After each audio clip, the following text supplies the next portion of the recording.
Hi, I'm Zibby Owens, and you're listening to the award-winning podcast, Moms Don't Have Time to Read Books. Please sign up for my newsletter at zibbyowens.com for weekly updates about my podcasts, events, and more. Also, follow me on Instagram at Zibby Owens and also at Moms Don't Have Time to Read Books. And finally, join my virtual book club called Zibby's Virtual Book Club, which meets every other Tuesday at 2 p.m. Eastern Time until 3 p.m. and features half an hour of book club discussion followed by 30 minutes of Q&A with the author whose book we've just discussed. You can sign up on my website, zibbyowens.com, under the Virtual Book Club section, or even on Instagram under the link in my bio. I hope you'll find me in all these different channels and enjoy this podcast. Thank you so much to Audible for sponsoring today's episode. For those of you who don't know, Audible is the leading provider of spoken word entertainment and audiobooks, ranging from bestsellers and new releases to celebrity memoirs, business motivation, and also podcasts. They've recently launched their newest plan called Audible Plus. With Audible Plus, you get full access to their Plus catalog filled with thousands of select originals, audiobooks, and podcasts, and connects you to just amazing content. The best time to try it is now with their holiday offer, because for only $4.95 a month for your first 6 months. This is a fantastic deal. And all you have to do to get it is visit audible.com/Zibby, Z-I-B-B-Y, or text Zibby, Z-I-B-B-Y, to 500-500. Again, visit audible.com/Zibby or text Zibby to 500-500. I love Audible and listen all the time in my car and on walks. I recently finished Searching for Sylvie Lee by Jean Kwok, also Small Animals by Kim Brooks, His Only Wife by Peace Medi, and also On All Fronts by Clarissa Ward. So those are 4 of my recent ones. I hope you'll join me in checking out Audible, audible.com/Zibby, or text Zibby to 500-500. Did I say that enough times? I could not have been more excited to be interviewing Rachel Hollis.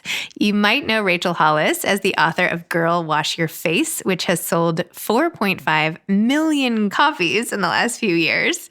And she also hosted one of the most successful podcasts in the world. She produced conferences through the Hollis Company and was a food blogger.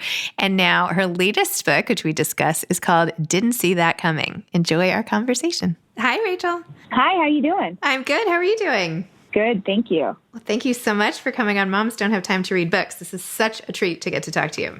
Absolutely. So your latest book, Didn't See That Coming. I feel like that is the story of my life. And obviously for so many people, especially during this time, oh my gosh, best title ever, pretty much. Thank you. Thank you. I appreciate that. So obviously there's like so much in life that none of us can see coming. And you've had a lot of twists and turns from a very, very young age, starting with your brother's suicide, which you write about so poignantly, all the way up till now. When you decided to write this book, which part did you want to focus on the most? What did you say was, this is the book that I have to talk about XYZ? What was it? It's interesting. I read something years ago that said that all authors are essentially writing the same book over and over, that there's a central theme for every author that they just keep exploring from a bunch of different directions. And I thought, that can't be true for me, because I've written fiction, I have cookbooks, and I have nonfiction, sort of personal development, self-help stuff. And I thought about it, and I was like, oh, yeah. All my books have the exact same theme, no matter what it is I'm talking about, which is you can do this. You can do this thing.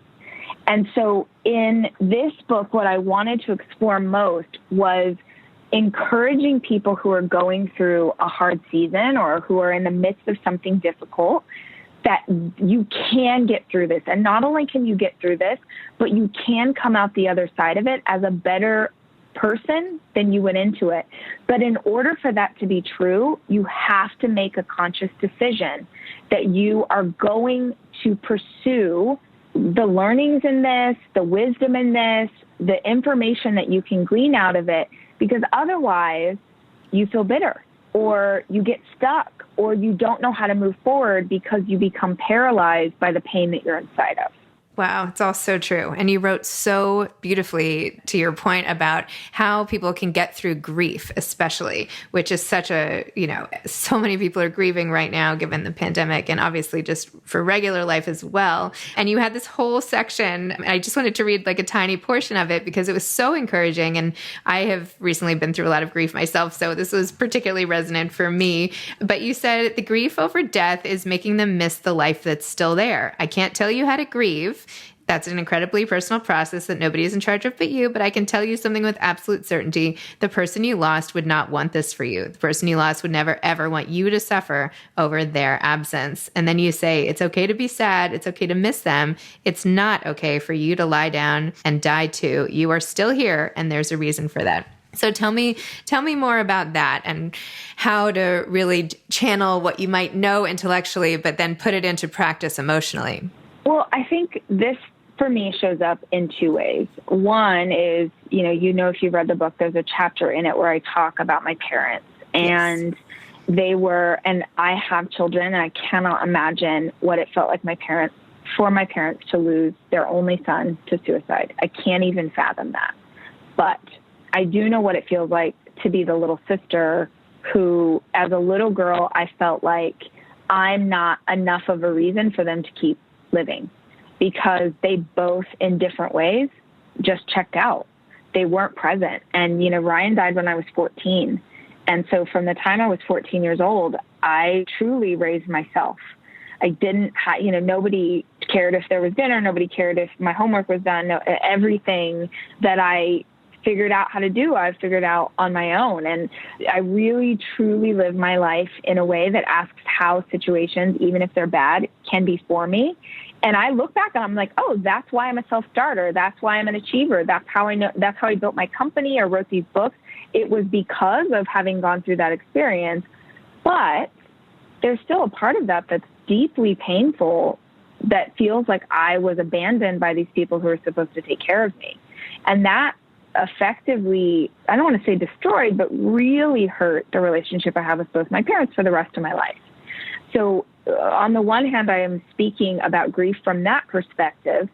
And then the other place that I come from is having done so much therapy for so many years about coming to terms with the loss of my brother and learning that, finding the bittersweet in missing him. When he first passed away, because, grief, if you've experienced this and this is true, grief is an evolution. And the grief that you feel when you first lose someone or when you first lose something that really matters to you is very different than the grief that you experience 5 or 10 years later. I don't think that it ever goes away, but it does evolve. And so to have gotten to a place in my life where I can miss my brother, but also really see that, there's beauty in that missing. It's celebratory of his life. I was very close to my grandparents, and those are two other people that I sort of all the time am missing. And in my house, there's pictures of my brother, there's pictures of grandma and grandpa everywhere. And I talk to my kids about them. And, last year we lost my brother-in-law very unexpectedly, and that was devastating for our whole family. And, I was cooking dinner the other day, and my niece, she's a grown-up, she's walking through the kitchen, and it was her dad that we lost. And I was like, oh my gosh, I got to tell you, every time I make this, I think of your dad. And she stopped, and her eyes really big. She's like, why?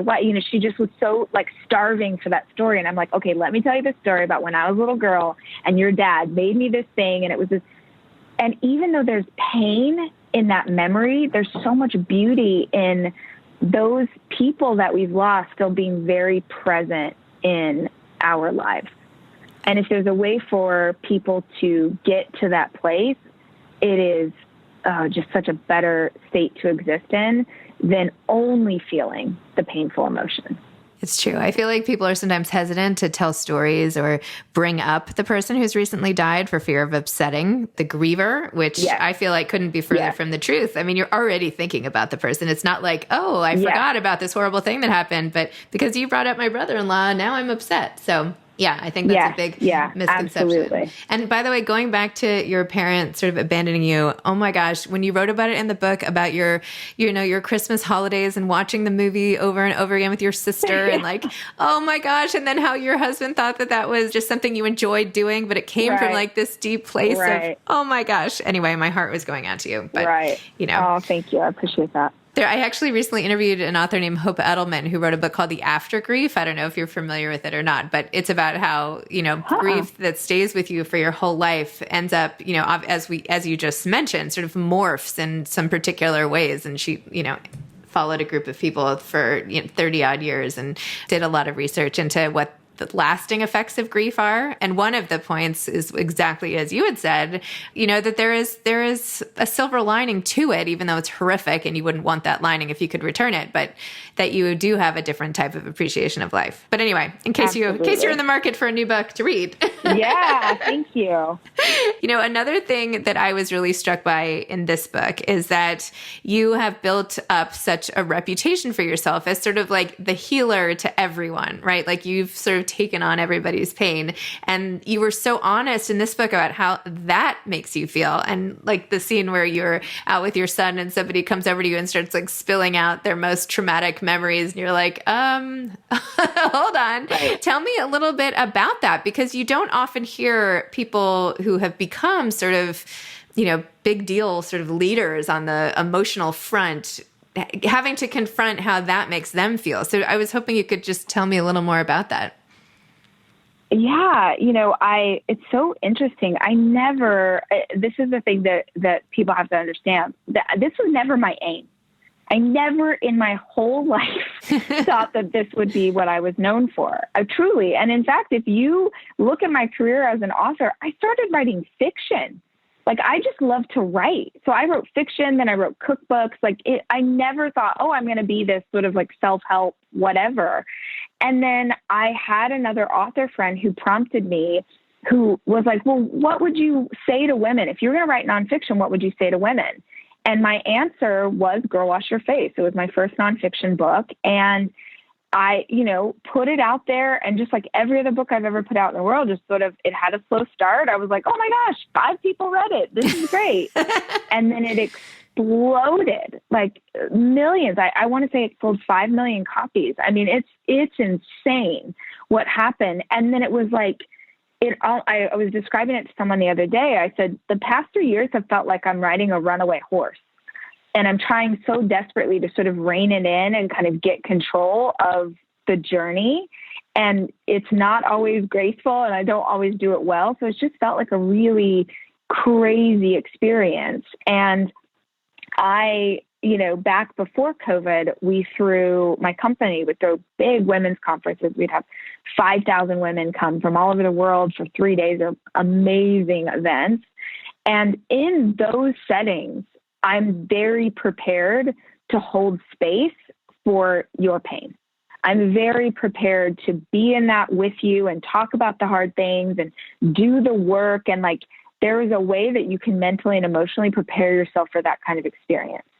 But what happened when the books exploded was that there were no boundaries anymore. And so people would truly come up to the thing I talk about in the book is a real experience, being at the grocery store and with my son, and a woman walks up with no hello, how are you, just immediately starts bawling and telling a very traumatic and upsetting experience as my little boy is standing next to me holding my hand, and he's afraid. Like, it's funny, but it's also there. It's like one thing when it's me and I'm walking through an airport or whatever, let's go. I'm here for you. Like, I'll do all the things. I will be present with you in that space. But the times that it has felt out of control, and it's happened many times, is when I'm with my kids. And that feels to me like so inappropriate, especially because women are often telling stories that little kids shouldn't hear.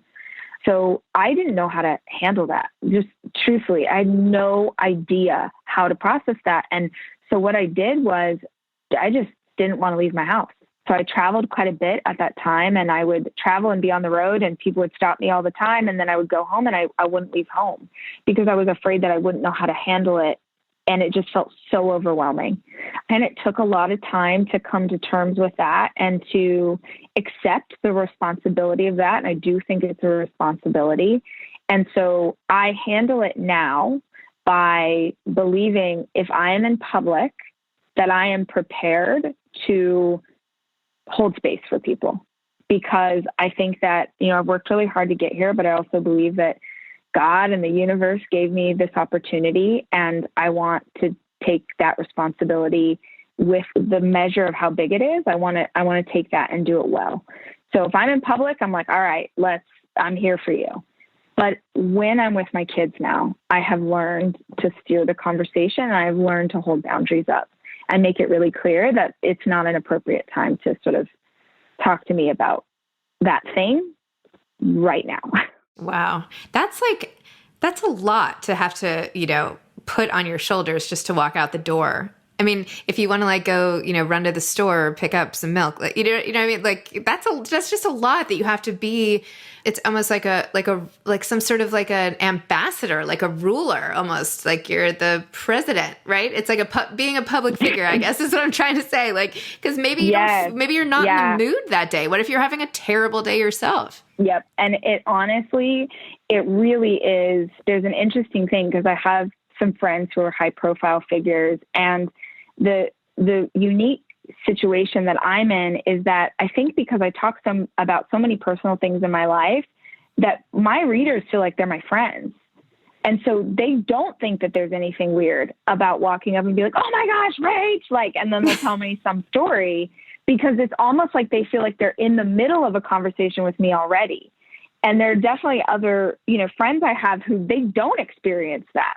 So I try and look at that as a gift. I mean, this is like the biggest, lamest name drop that I could possibly do, but it's my best example of this. The experience is I had the opportunity at the beginning of this year to speak for Oprah on her tour. And it was a lifelong dream, and she's my hero. And it was just such a huge moment. And it just, I love this story because I've met so many people that I admired and have been really disappointed. And I can tell you that Oprah exceeds every expectation you could possibly hope for. But I did my keynote, and I was backstage, and she had welcomed me onto stage and hugged me when I was done. And I'm like, okay, that's it. She's freaking Oprah. I've had my moment. And I went back to my dressing room, and I was there with my best friends, and we're just like, oh my gosh, this is amazing. And someone knocks on the door and says, Miss Winfrey would like to come see you. Would that be okay?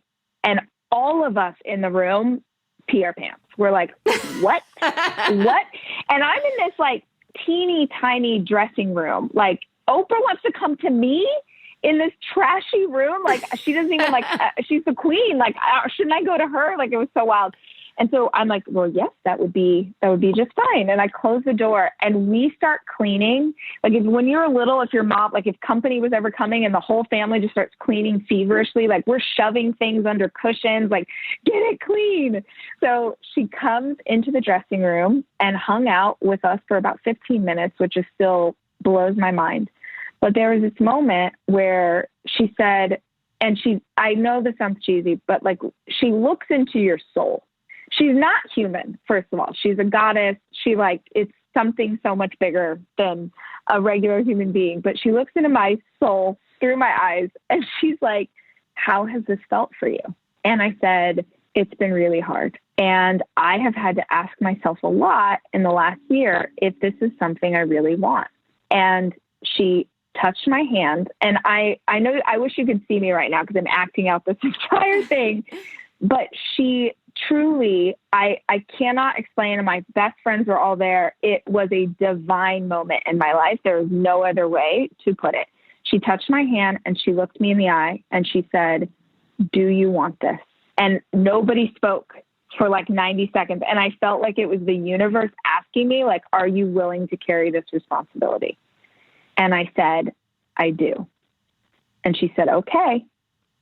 But you have to understand what you're taking on, because very few people will understand what it means to hold this for so many women.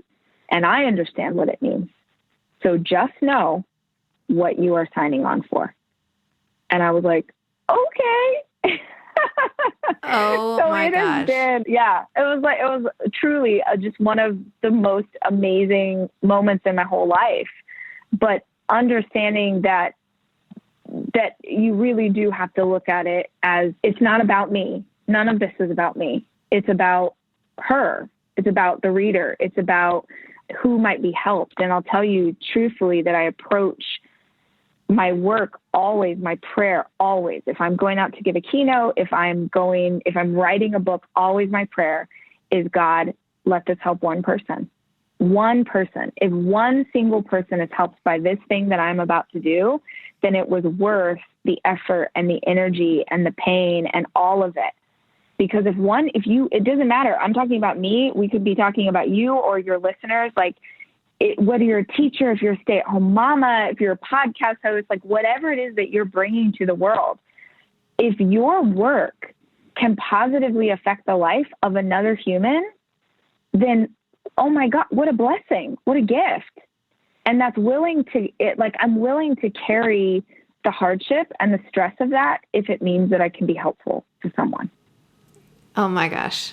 That was amazing. I'm going to be like, I want to stop recording and just replay this 5 times for myself. That was amazing. Thank you. Good. Oh, you're so welcome. First of all, I can't believe you started that by saying it was a pathetic name drop. That was the most inspiring. Well, I always feel like, who's this time I met Oprah? Shut up, dude. Don't be that person. But I've met a lot of people that I've been like, oh man, I wish they weren't so lame. And she was so wonderful. And not only that, but she talked to my friends and hung out with my friends and took pictures. She had no reason to do that. No reason whatsoever. So I like to tell that story because I think it's good to hear that people are good. I agree. And I think that especially somebody like Oprah, who's so iconic, and for you to have this personal experience and to know, sometimes you hear things about people and you're like, oh yeah, she seems great, but privately she's really awful, or she's so rude to other women, or and then you're so disappointed. So I'm not surprised to hear that she's as authentic as she seems, but it's still nice to hear. Absolutely. Oh my gosh. Well, wow. That was a fantastic answer. And how do you, let's talk about time and how you deal with all of the things that you do, being of service to basically anybody who has an issue in the entire country or world or whatever, dealing with all of your kids, writing books, running a business. How are you doing all of this? And I don't want to talk about juggling, but just literally how do you get through this? Yes. I actually just posted something about this last night on Instagram. I will tell you, I am, I'm saying this and maybe it's not true, but I am one of the most intentional people you will ever meet. I am wildly intentional with my time. And I want to say this to your listeners, this is a learned behavior. This is not something that I sort of grew up having. But I would say about 10 years ago, when I really started to grow my business and I really started to focus on pursuing the goals that were in my heart, I started to understand that I needed to be so effective with the hours that I had inside of every single day. And you do that by, number one, knowing what your personal values are. So especially for women and especially for moms, we are often told by the world, by our family, by society, what we are meant to value. And I absolutely fell into that trap when I was a new mom and was first trying to figure it all out. And I was trying to be sort of this picture perfect Pinterest mom and throw these elaborate birthday parties and volunteers room mom and do all this stuff. And I felt so frustrated. I felt so bitter. I did not feel closer to my kids. I felt like I was sort of making other moms think that I was doing a good job, but that I wasn't really doing what I wanted to do with my own family. So the first piece is knowing what your personal values are. And I tend to think that we should choose 4 to 5 things that we're really going to focus on. And the key, once you know what your values are, is to say anything that is not these values does not have a place in my day. So, for instance, one of my biggest personal values is growth. I want to learn. I want to grow. I am a voracious reader. I am constantly challenging myself, trying to learn Spanish and taking horseback riding lessons. Like, I want knowledge. It lights my heart on fire. I don't even care what the knowledge is about. I just love to learn. And so that is really important to me, where someone else might say, okay, my greatest personal value is showing up in my community and volunteering. And so they might then spend their time doing that. If you know what it is that you care about, then you can lay out your day to make sure that you have time to do the things you say you care about. So know what your personal values are. Be willing to say no to anything that doesn't fall into that list. And then if you saw my schedule right now, it might stress you out. It might stress lots of people out. Yes, I am very busy, but beyond the stuff that's inside of my work schedule is just like, I'm looking at my calendar right now as I'm talking to you. My calendar starts at 5 a.m. So I put things into my calendar like, this is your reading time. This is when you do your gratitude work. This is when your workout happens. This is when you're going to meal prep for your day to make sure that you're eating foods that are going to bless your body today. This is when you're, going to go on your run. Like, it's all in there, because in order to accomplish and make traction against your goals, both personally and professionally, you have to have a plan for when they're going to show up. So I'm super intentional. I'm very focused on where I'm going. And I guess the other piece of this is that if you're going to take the time to figure all of this out, and you say that you care about something and you say that you're putting it in your calendar, you have to show up for yourself. I have a personal rule that I do not break a promise that I make to myself. As women, we often will break promises. We'll keep our promise to everybody else, but break the promise that we made to ourselves, meaning you said, man, I'm for sure going to get a walk in today because I know it makes my spirit feel so good and I love to get outside. But then someone needs you to do a favor and you're like, okay, yeah, you know what? I'll not do the thing that matters to me so that I can do the thing that you need me to do, which is how we get to the place where we're burnt out and stressed out. And if you say that you are going to do something, you got to do it. You've got to hold yourself accountable to the things that you said you were going to do.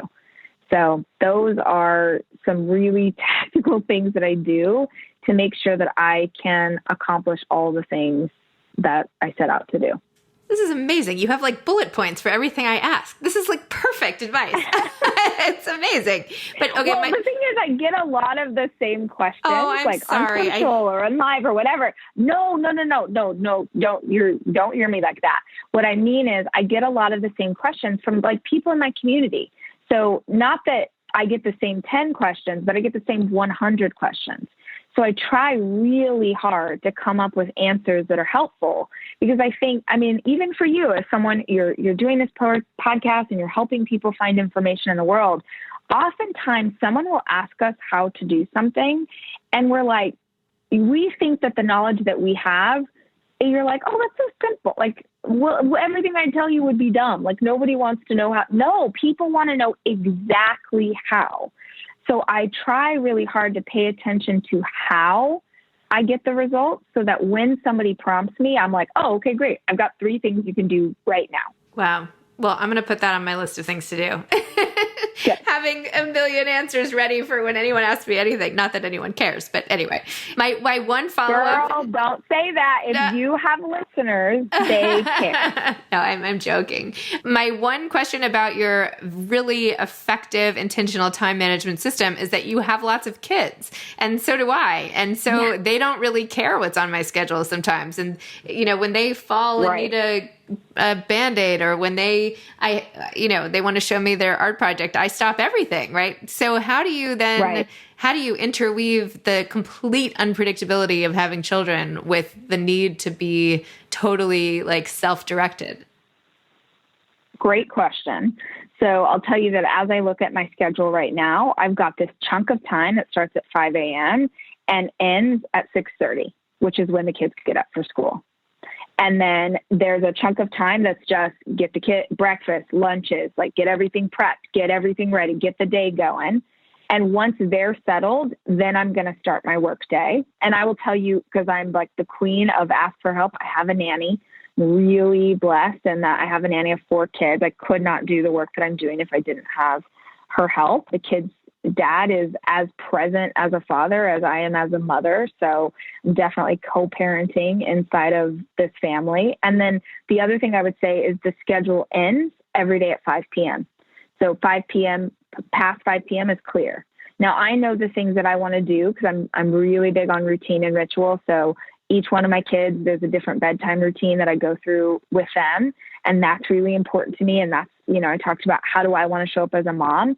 I freaking love teachers and I'm so grateful for teachers. And if someone wants me to donate money or get cupcakes for the class bake sale, I am there. But if you want me to volunteer my time, that is not a value. That's not a personal value that I have as a mom. My value with my kids is intentional time with them at home. So what happens in the morning, what happens at night, what happens on weekends. So after 5 p.m., it's clear again, because that's just family time. That's kid time. And by compartmentalizing my day like that, I am so much more productive with work. And at 5 o'clock, I do not look at work. I'm not picking up my phone. I am not checking email. I'm not on Slack, because that time is for me and my kids. Wow. That's impressive and inspiring. Okay. Thank you. I know. Please know, this took me years to get to this place where I would just make a little bit of progress over here. And then on that progress, I'd add another great little thing and another great little thing to get to the place that I am today. So I don't think we go from 0 to 60 overnight. I think that you just slowly try and weave in things that will be helpful to you. And then you sort of build the foundation for the life that you want to have. That's great. If I could figure out how to cut out hours of emails after 5 p.m., that would be very nice. Right. But I'm working on it. I'm going to use the Rachel Hollis tools now, and I feel empowered and all the rest. There you go. Have you read, I know you're a reader. I just want to ask, have you read The One Thing by Gary Keller? I have not. Okay, please put that on your list, because especially as you're working on the show and you're trying to grow your platform, whatever that looks like, for people who are listening who are business owners. Heck, you could look at it through the lens of, having a better family. The idea in that book, it's Gary Keller, who is Keller Williams Real Estate. And he talks about this idea that we all have this stuff. We have 50 million things that we want to do in our business, in our life. And it helps you to identify what's the one thing that I could do that would make the rest of the list obsolete. So if I pursue this one thing and I make traction against this one goal, everything else, it's like the tide coming into the harbor, all the boats rise. So that's a really powerful tool, a really incredible read for anybody who feels like, oh my gosh, there's so much going on. How do I even focus? The One Thing by Gary Keller. I'm buying it right this second. I'm on my phone as we're talking. Please do. It's in my cart. I'm checking out. Done. See, Great. Multitasking. Perfect. There you go. Do you have, I know this whole thing has been advice, but in terms of writing itself, because we haven't talked too much about the actual writing, do you have advice to aspiring authors on how to get everything done, or just in just any inspiring advice on that front? Yes. Honestly, I will give you a little tidbit and I will tell you, I got this request so often that I just did a podcast about this. I want to say 4 weeks ago. And it is my most successful podcast of all time, which is wild. The Rachel Hollis podcast. It's called How to Write a Book. And if you go look, it's just a few weeks old, so it won't be hard to find. But the interesting thing there, I share all of my wisdom, but what it boils down to is writing. I don't care how much support you have from family and friends. I don't care if you don't have support. Writing is a really interesting thing because it is a solo endeavor. It doesn't matter what is going on in the world around you. You have to find the will to write down the words. So I was at an author conference years ago, and I was listening to a workshop given by Nora Roberts, who has written 10 million books, right? Yep. And someone raised their hand and they were like, what's the trick? Tell me, how are you so productive? Because everyone's sort of looking for the magic bullet or the thing that's going to make, can I buy something that's going to make this easier, whatever. And Nora said, oh yeah, I'll tell you how to finish. Sit your butt in the chair, except she didn't say butt, She said, sit your butt in the chair and write the freaking words. She also didn't say freaking. This like sweet, petite, like polished older woman, fully dropping F-bombs, was like, write the words. That's the trick. Like if you want this thing, like there's a reason that not everybody does it, because it's hard. And you have to give yourself the permission to get to a first draft that's awful. You have to let yourself create. This is not just for writers. This is anybody who wants to create. You're going to have to let your creation suck, because if you don't let it suck so that you can get to the end of the first draft, you're never going to get to the polished book, which comes in the 8th edit. So just let yourself have that freedom and push yourself to finish. And if you want all the other advice, go listen to the podcast. Wow. This is great. I wish I could interview you like every day. There you go. There you go. There I am. Wow. Yeah. Well, I hate to even like end this, but I don't want to take too much of your time, and I know I'm already over, but thank you so much for coming on Moms Don't Have Time to Read Books and sharing all of your tips and tricks. And I know there are a bazillion more in the book. Didn't see that coming. And your story with Oprah is going to stay with me the rest of the day. And it was just awesome. And the work you're doing is amazing. So it was just great to be able to chat with you. Thank you. I appreciate that. No problem. All right. Well, have a great day. You too. Okay. Thanks. Bye-bye. Bye-bye. Thanks for Audible sponsoring this episode. Get your amazing deal, $4.95 for 6 months, for your first 6 months for their holiday Audible Plus offer. Go to audible.com/Zibby or text Zibby to 500-500. Thanks, Audible. Thanks for listening to this episode of Moms Don't Have Time to Read Books. Don't forget to follow me on Instagram at Zibby Owens and at Moms Don't Have Time to Read Books. Also sign up for my newsletter at zibbyowens.com and sign up for my virtual book club and meet lots of authors on Zoom every other week. Thanks so much to Steve and Ryan at Texture Sound for the sound editing. And thank you to Morning Moon Productions for providing this fantastic intro and outro music.